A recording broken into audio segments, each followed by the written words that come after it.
Hello guys, ഇന്ന് നമ്മൾ നോക്കാൻ പോകുന്നത് റെസിപ്പീസ് ഒന്നുമല്ല, ഒരു അടിപൊളി ഹെയർ പാക്കാണ്. ഇതിൻ്റെ മെയിൻ ഇൻഗ്രീഡിയൻറ്റ് ഉലുവയും ചായപ്പൊടിയാണ്. 2 ടേബിൾ സ്പൂൺ ഉലുവയും 2 ടേബിൾ സ്പൂൺ ചായപ്പൊടിയും നമുക്ക് വെള്ളത്തേക്ക് ആഡ് ചെയ്തിട്ട് നല്ല തിളപ്പിക്കാം. ഇതൊരു അടിപൊളി ഹെയർ പാക്കാണ്. ഹെയർ നല്ല ഷൈനി സിൽക്കി ആയിരിക്കും, അതേപോലെ ഹെയർ ഗ്രോത്തും ഉണ്ടാവും. നല്ല തിളച്ചതിന് ശേഷം നമുക്ക് വെള്ളത്തിൻ്റെ കളർ മാറുന്നത് കാണാം.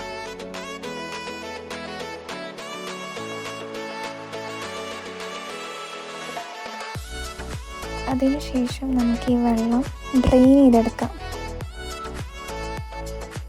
ഇത്രയുള്ള ഈസി പ്രോസസ്സാണ്, നിങ്ങളെല്ലാവരും ട്രൈ ചെയ്ത് നോക്കും.